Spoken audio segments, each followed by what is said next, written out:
ત્રસ્ત થઈ ગયા છે, ચીસ પાડી ઉઠ્યા છે.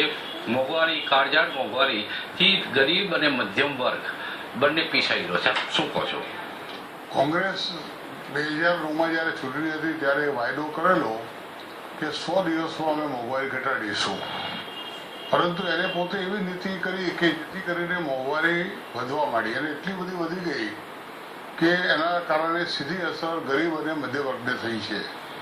આપની જે વાત છે કે ખેડૂતોને લઘુત્તમ ટેકાના ભાવ મળવા જોઈએ એ વાત સાથે હું સમજ છું, કારણ કે જે ટેકાના ભાવો જે છે એ ભારત સરકાર બહાર પાડે છે એ મળવા જ જોઈએ અને એ પ્રકારે આપણે એક જાતનું ખેડૂતોને રક્ષણ આપીએ છીએ. પણ સાથે સાથે સવાલ એ છે કે જે ખોટી નીતિઓ કોંગ્રેસે પોતે અમલમાં મૂકી છે, દાખલા તરીકે આજે ગેસના જે સિલિન્ડર હતા એની સંખ્યા ઓછી કરી, પેટ્રોલિયમ પ્રોડક્ટ જે છે એના ઉપર આખું ડીકન્ટ્રોલ કરીને એને મુક્ત કરી દીધું. કંપનીઓ પોતે જ્યારે ઈચ્છે ત્યારે ગમે ત્યારે ભાવ વધારી શકે અને કોઈ પણ જાતનું નિયંત્રણ, જેને કંટ્રોલ આવા ભાવ ઉપર રહેવો જોઈએ એવો કોઈ પણ કંટ્રોલ ન રહે એ પ્રકારની નીતિ કોંગ્રેસે અમલમાં મૂકી. એના કારણે પેટ્રોલિયમ પ્રોડક્ટના ભાવ વધ્યા, એના કારણે તમામ વસ્તુઓના ભાવ વધ્યા છે.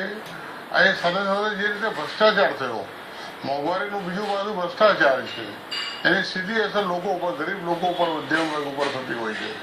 ભારતીય જનતા પાર્ટી આજે એના મેનિફેસ્ટોમાં પણ મોંઘવારી દૂર કરવા માટે, ભ્રષ્ટાચાર દૂર કરવા માટેના વાયદા કર્યા છે. સમય મર્યાદા આપી શક્ય નથી, પરંતુ આપણે જોયું છે કે જે રીતે કોંગ્રેસનું કુશાસનના કારણે આ બધું શક્ય બન્યું, મોંઘવારી, ભ્રષ્ટાચાર, એ ભારતીય જનતા પાર્ટી જ્યારે સત્તા ઉપર આવશે અને ટૂંક સમયમાં આવશે એવી મને શ્રદ્ધા છે, કારણ કે લોકો એને ઈચ્છી રહ્યા છે.